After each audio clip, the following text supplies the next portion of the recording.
오늘 우리에게 주시는 하나님의 말씀은 호세아 4장 11절부터 19절까지의 말씀입니다. 저와 여러분이 한 절씩 교대로 읽겠습니다. 음행과 묵은 포도주와 새 포도주가 마음을 빼앗느니라. 내 백성이 나무에게 묻고 그 막대기는 그들에게 고하나니 이는 그들이 음란한 마음에 미혹되어 하나님을 버리고 음행하였음이니라. 그들이 산 꼭대기에서 제사를 드리며 작은 산 위에서 분향하되 참나무와 버드나무와 상수리나무 아래에서 하니 이는 그 나무 그늘이 좋음이라. 이러므로 너희 딸들은 음행하며 너희 며느리들은 간음을 행하는도다. 너희 딸들이 음행하며 너희 며느리들이 간음하여도 내가 벌하지 아니하리니 이는 남자들도 창기와 함께 나가며 음부와 함께 희생을 드림이니라. 깨닫지 못하는 백성은 망하리라. 이스라엘아, 너는 음행하여도 유다는 죄를 범하지 못하게 할 것이라. 너희는 길갈로 가지 말며 벳아웬으로 올라가지 말며 여호와의 사심을 두고 맹세하지 말지어다. 이스라엘은 완강한 암소처럼 완강하니 이제 여호와께서 어린 양을 넓은 들에서 먹임같이 그들을 먹이시겠느냐. 에브라임이 우상과 연합하였으니 버려두라. 그들이 마시기를 다 하고는 이어서 음행하였으며 그들은 부끄러운 일을 좋아하느니라. 함께 읽겠습니다. 바람이 그 날개로 그를 쌌나니 그들이 그 재물로 말미암아 부끄러운 일을 당하리라. 하나님께서는 죄로 인해 깨어진 이 세상 속에 하나님 나라가 존재할 수 있도록 하나님의 계시를 짊어질 민족 이스라엘을 선택하셨습니다. 그래서 세상의 어떤 민족과 나라도 경험해 보지 못한 매우 특별한 관계를 그들과 맺으셨어요. 예레미야 31장 32절에서 하나님께서는 그때를 상기하면서 이렇게 말씀하셨습니다. 내가 그들의 조상들의 손을 잡고 애굽 땅에서 인도하여 내던 날에 맺은 언약은 내가 그들의 남편이 되었던 언약이다. 이 출애굽의 역사적인 한 특정한 날에 이스라엘과 맺으신 언약으로 하나님은 이스라엘의 남편이 되셨고 이스라엘은 하나님의 신부가 되었습니다. 그러나 이스라엘은 애굽의 종되었던 것에서 건져내신 하나님의 구원을 이내 잊어버렸습니다. 하나님에 대한 지식이 사라지자 하나님에 대한 사랑도 식었습니다. 이어서 그들은 그들의 정체성과 사명을 잃었습니다. 너무도 안타까운 일이죠. 우리도 마찬가지입니다. 한 개인이나 가정의 몰락은 하나님의 말씀과 가치관에 순종하지 않고 떠나서 나의 길, 자신의 길, 인간의 길을 고집하는 데서 비롯됩니다. 여전히 형식적으로는 주일마다 예배에 나아올 수 있습니다. 그리고 이전보다 삶은 경제적으로 풍요로울 수 있습니다. 그러나 하나님과 세상을 함께 사랑하여 결국 정체성을 잃어버린 신부는 우상과 연합한 것이고 영적 음행을 하는 것입니다. 신부된 이스라엘은 평생 신랑과의 동행을 약속했으면서도 이유 셀 수 없이 많은 외도를 저질렀던 상황입니다. 어제 본문에서는 우린 제사장들의 죄를 지적했습니다. 어떤 공동체든 지도자에게 문제가 많으면 구성원들이 제대로 이기 어렵습니다. 그래서 교회 지도자들과 리더십이 바로 서도록 우리 모두는 매일 기도해야 합니다. 그러나 제사장들에게, 지도자들에게 책임이 있다고 해서 결코 백성의 책임이 면제되는 것은 아닙니다. 지도자가 지식을 버리고 다른 길로 인도하더라도 이를 깨달아야 함께 멸망의 늪에 빠지지 않습니다. 그러나 이스라엘 백성은 지도자와 함께 망해가는 길을 걸었습니다. 우리 11절부터 14절까지 함께 읽겠습니다. 음행과 묵은 포도주와 새 포도주가 마음을 빼앗느니라. 내 백성이 나무에게 묻고 그 막대기는 그들에게 고하나니 이는 그들이 음란한 마음에 미혹되어 하나님을 버리고 음행하였음이니라. 그들이 산 꼭대기에서 제사를 드리며 작은 산 위에서 분향하되 참나무와 버드나무와 상수리나무 아래에서 하니 이는 그 나무 그늘이 좋음이라. 이러므로 너희 딸들은 음행하며 너희 며느리들은 간음을 행하는도다. 너희 딸들이 음행하며 너희 며느리들이 간음하여도 내가 벌하지 아니하리니 이는 남자들도 창기와 함께 나가며 음부와 함께 희생을 드림이니라. 깨닫지 못하는 백성은 망하리라. 이 포도주와 독주를 마시면 어떻게 됩니까?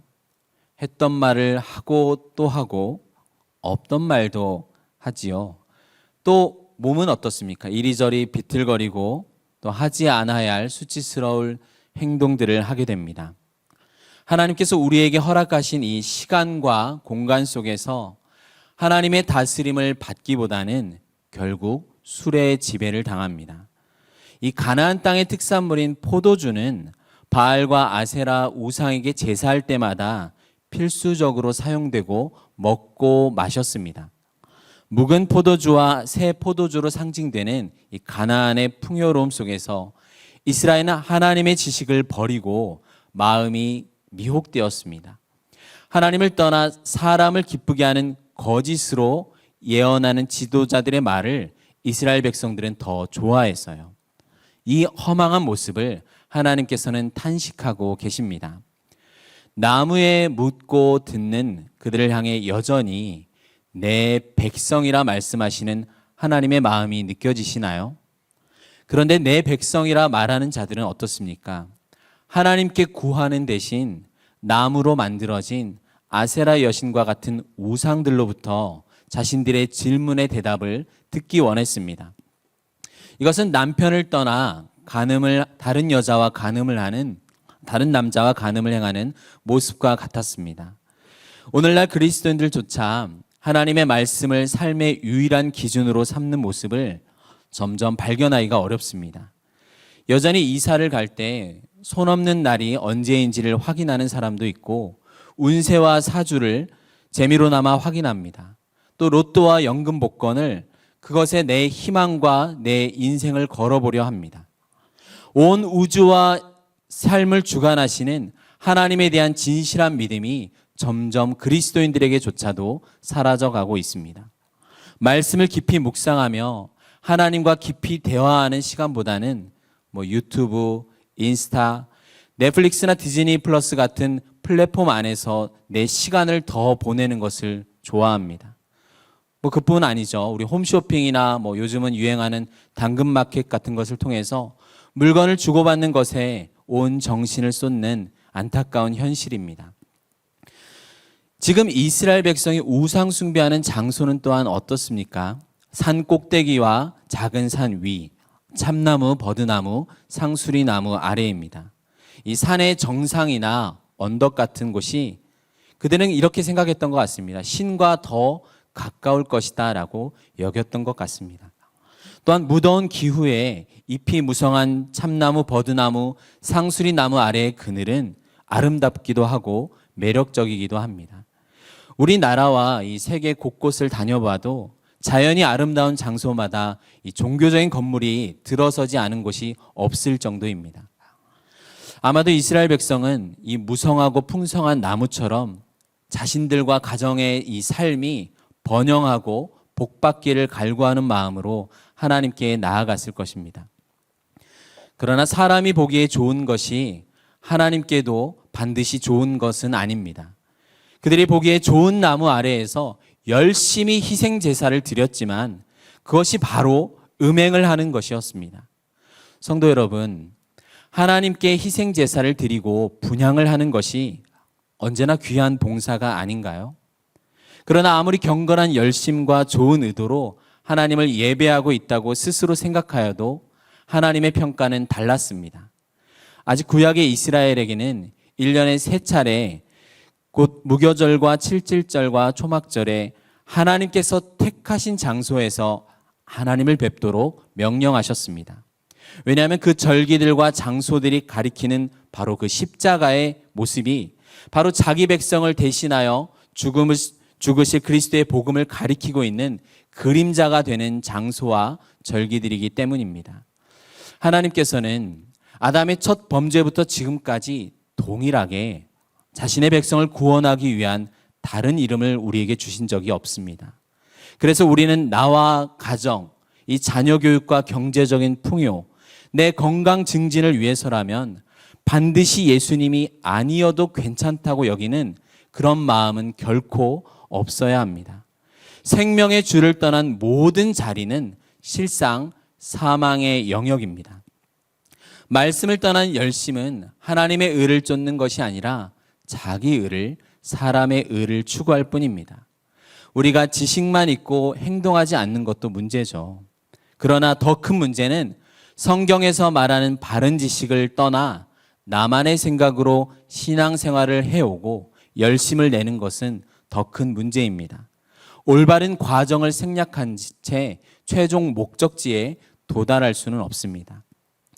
한 가지 오늘 본문 14절에서 이상한 점은 이스라엘 백성들의 딸과 며느리들이 간음하여도 더 이상 하나님께서 벌하지 않으신다라는 말씀입니다. 우리가 만일 자녀가 죄를 범했는데도 부모가 꾸짖지 않는다면 왜 그럴까요? 부모가 자녀를 포기했을 경우입니다. 우리는 하나님은 사랑이시다라는 말을 자주 들었고 또 좋아할 것입니다. 그런데 하나님께서는 자신의 이름을 성경에서는 질투라고도 소개한 적이 많습니다. 하나님께서 질투하신다고 하니 조금 이상한가요? 그러나 사람처럼 변덕스럽거나 정욕적인 것이 아닙니다. 이 낯선 이름은 특별히 너를 위하여 새긴 우상을 만들지 말고 어떤 우상에게도 절하고 섬기지 말라는 십계명에서 소개하고 있습니다. 그래서 하나님의 질투는 특별히 우상 숭배로 촉발이 됩니다. 그렇다고 우상을 향해서 하나님께서 질투하시는 게 아닙니다. 존재하지도 않고 그래서 아무것도 아닌 우상이 아니라 하나님의 질투가 향하는 대상은 바로 자기 백성입니다. 하나님께서 이스라엘을 배타적으로 사랑하셨기 때문에 이스라엘 백성 역시 하나님을 배타적으로 사랑하기 원하시는 열렬한 사랑을 질투라고 표현하시는 것이죠. 이 대표적인 사건이 성경의 민수기 25장에 나옵니다. 이 모압 여자들이 찾아와서 바알을 숭배하는 제사에 이스라엘 백성을 초청했어요. 그때의 음행도 마침 포도주에 취했을 때 일어났습니다. 하나님의 진노로 전염병이 그들에게 퍼졌습니다. 그러는 중에 여전히 정신 차리지 못한 백성 중 한 사람이 미디안 여인을 진중에 데리고 옵니다. 그것을 아론의 손자 비느하스가 보고 그 둘을 함께 죽이니 24,000명의 이스라엘 백성을 죽음으로 이끌었던 전염병이 비로소 그쳤습니다. 그때 하나님께서는 비느하스가 내 질투심으로 질투하여 이스라엘 자손 중에 내 진노를 돌이켰으니 이스라엘을 소멸하지 않으시겠다라고 말씀하셨습니다. 그러면서 그의 후손을 영원한 제사장으로 약속을 하셨습니다. 그러셨던 하나님께서 이제는 질투하지 않으시고 버려두겠다고 말씀하고 있습니다. 우상을 섬길 때마다 질투하셨던 하나님께서 그동안 이스라엘의 반복된 우상 숭배의 모습이 얼마나 심했던지 이제는 이스라엘에게 두신 자신의 영광을 찾는 노력을 안 하겠다라고 하십니다. 그런데 또 이상한 것은 벌하지 않겠다고 하셔놓고는 모순되게는 얼마 지나지 않아서 깨닫지 못하는 백성은 망하리라 라고 또한 말씀하십니다. 이제 관심 안 가져라고 말하면서도 제발 깨달으라고 말씀하시는 하나님의 안타까운 마음이 느껴지십니까? 우리 15절부터 19절까지 함께 읽겠습니다. 이스라엘아 너는 음행하여도 유다는 죄를 범하지 못하게 할 것이라. 너희는 길갈로 가지 말며 베다인으로 올라가지 말며 여호와의 사심을 두고 맹세하지 말지어다. 이스라엘은 완강한 암소처럼 완강하니 이제 여호와께서 어린 양을 넓은 들에서 먹임같이 그들을 먹이시겠느냐. 에브라임이 우상과 연합하였으니 버려두라. 그들이 마시기를 다 하고는 이어서 음행하였으며 그들은 부끄러운 일을 좋아하느니라. 바람이 그 날개로 그를 쌌나니 그들이 그 제물로 말미암아 부끄러운 일을 당하리라. 이스라엘의 음행을 언급하시는 중에 특별히 유다를 또한 들면서 말씀하고 계십니다. 돌이킬 수 없을 정도로 절망적인 이스라엘의 죄 가운데 형제인 유다마저 동참하지 못하도록 지금 말씀하고 있어요. 이 내용이 마치 아버지에게 아들 형제가 있는데 하나에게 실망한 나머지 다른 하나를 가리키면서 너 쟤한테 물들지 마라 이런 식의 말일까요? 그러면 이스라엘이 이 말씀을 매우 충격적으로 듣고 너무 부끄러워서 내가 유다에게 비교당하다니 하면서 회개했을까요? 아니면 허튼 소리라고 분노하였을까요? 하나님께서 호세아 선지자를 통해 지금 유다를 언급하시는 것은 이스라엘의 구원이 다윗 왕가인 유다 지파를 통해 이루실 것이기 때문입니다. 창세기에서부터 그리스도가 나실 지파는 유다 지파를 통해서라고 예언하셨습니다. 또한 다윗과 그의 왕조에게 주셨던 영원한 언약을 이스라엘은 들었습니다. 그들이 듣고 바르게 믿고 알았다면 나라를 분열시키고자 노력했을 것입니다. 그러나 이스라엘은 다윗과의 언약을 떠나 갈라졌습니다. 두 금송아지를 만들어서 베델과 단에 두었습니다. 그뿐 아니고 이는 너희를 애굽 땅에서 인도해낸 여호와다 신이다라고 말했고, 헛된 제사를 위해서 레위 자손이 아닌 일반 백성으로 제사장을 삼았습니다. 그래서 하나님께서는 지금 본문에서 너희 유다는 길갈로 올라가지 말며 벳아웬으로 올라가지 말라고 하셨습니다. 이것은 단순히 윤리적인 문제를 넘어 신학적인 문제입니다. 앞서서 내 백성이 지식이 없으므로 망하는도다의 이 근원적인 내용이 바로 이 메시아 언약 그리스도를 배반했기 때문입니다.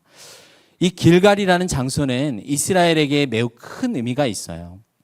이스라엘이 요단을 건너 할례를 받았으며 유월절을 지키면서 새 존재로 출발한 장소입니다. 사울의 왕위가 공표되었으며 엘리야 엘리사의 선지학교가 형성된 장소이기도 합니다. 또한 하나님께서는 길갈뿐만 아니라 벳아웬으로 올라가지 말라고 하셨죠. 이 벳아웬은 베델을 비꼬며 하시는 또 다른 별명입니다. 아모스 선지자는 범죄한 베델이 아웬이 될 것이다 라고 예언했습니다. 베델, 하나님의 집이 벳아웬, 거짓의 집, 죄의 집이라 불렸습니다. 이러한 은혜의 장소들이 지금은 거짓 우상 숭배의 장소가 되었다라고 말씀하시는 거죠. 그래서 이러한 길갈과 베델로 올라가지 말며 또한 여호와의 사심을 두고 맹세하지 말라고 하셨습니다. 왜냐하면 더 이상 하나님을 향한 경외는 없으면서 입버릇처럼 하나님을 찾지는 말라는 것입니다. 이처럼 하나님을 참되게 섬기는 신앙은 입술의 고백과 제사로 드러나지 않고 우리 마음과 행실로 드러납니다. 마치 어느새 자라서 힘이 세진 암소와 같은 이스라엘은 음행과 포도주에 취해서 사명은 내팽겨친 채 멍에를 매지 않으려고 고집스레 버티고 있습니다. 가장 넓고 중심이 되는 이스라엘 가운데 지파는 바로 에브라임입니다. 그 에브라임으로 대표되는 이스라엘이 자신들을 돌보려는 하나님의 모든 노력을 지금 걷어찬 것이죠. 그래서 18절에 그들이 마시기를 다 하고는 이어서 음행하였으며 그들은 부끄러운 일을 좋아하느니라 라고 하셨습니다. 여기서 그들이라고 번역된 말은 우상과 연합한 지도자들을 가리키면서 문자적으로는 방패들이라는 뜻을 갖고 있습니다. 실제 지도자들은 이스라엘을 우상으로부터 지켜낼 방패의 역할을 해야 되는데도 불구하고 오히려 이스라엘의 타락에 큰 몫을 하고 있습니다. 하나님께서는 동일하게 이 땅의 교회와 그리스도인들을 세상의 부패를 막는 소금이다라고 말씀하시며 우리를 부르셨습니다. 그런데 오히려 세속에 물든 교회와 그리스도인들은 오히려 세상으로부터 부끄러움을 당하고 있는 것이 또한 사실입니다. 마지막 말씀에서 바람이 그 날개로 그를 쌌다라고 합니다. 이 바람이라는 단어는 사실 성령이라는 단어와 같은 히브리어입니다. 음란한 마음과 행동이 가져오는 기쁨은 바람처럼 일시적이고 사라져버리고 맙니다. 이와 다르게 성령께서 가져오시는 하나님 나라의 신령한 은혜와 기쁨은 무엇과도 비교할 수가 없죠. 과연 우리의 마음은 어디에 이끌리고 있습니까? 음란은 모든 신을 섬기는 것입니다. 하나님도 섬기고 이 땅에 풍부하고 좋은 것도 함께 섬기는 것이 바로 음행입니다. 오늘 우리와 이 시대의 위기는 무엇인가요? 먼저는 하나님을 바르게 아는 지식이 없다는 것이고 하나님을 사랑하여 세상의 조류에 맞서는 삶이 없다는 것입니다. 다른 직분자들, 순장이나 순원, 그리스도인들 다 이렇게 고만고만 살아가는데 너는 왜 이렇게 안 하느냐라고 할 때조차 우리는 결단해야 합니다. 이스라엘의 음행을 하나님께서는 다 보고 계셨습니다. 하나님께서는 여전히 이들을 살리고 싶은 마음에 그 안타까운 사랑으로 이스라엘의 죄를 반복해서 들추시는 것입니다. 하나님으로부터 어느 누구도 죄를 숨길 수는 없어요. 우리도 연약해서 죄를 매일매일 짓습니다. 그때 우리가 죄를 감추면 그 죄가 우리를 부끄럽게 할 것이라 성경은 말합니다. 그러나 하나님께로 돌아가 죄를 자백하면 하나님께서는 연약한 우리를 불쌍히 여기시고 용서하실 것입니다. 그리스도 안에 있는 우리가 얼마나 안전하고 다행입니까? 하나님께서는 우리를 망하게 두지 않으십니다. 약속대로 다윗의 후손으로 오셔서 우리를 위해 십자가에서 자신을 내어주심으로 사망을 이기시고 부활하신 그리스도께서 지금도 우리가 살아 숨쉬는 이 시간과 공간에서 온 우주와 세상을 다스리고 계십니다. 여러분을 보호하시고 거룩해 하십니다. 성령께서 깨닫는 마음을 주시길 주님의 이름으로 축원합니다. 기도하겠습니다. 사랑의 하나님, 심판을 말씀하시는 중에서도 이 담겨있는 하나님의 안타까운 마음이 동일하게 우리 주변과 이 시대 가운데 있음을 봅니다. 온 세상을 다스리시는 하나님만을 사랑하며 하나님의 뜻을 기뻐하고 증거하는 거룩한 신부로 살아가게 하여 주시옵소서. 예수님의 이름으로 기도드립니다. 아멘.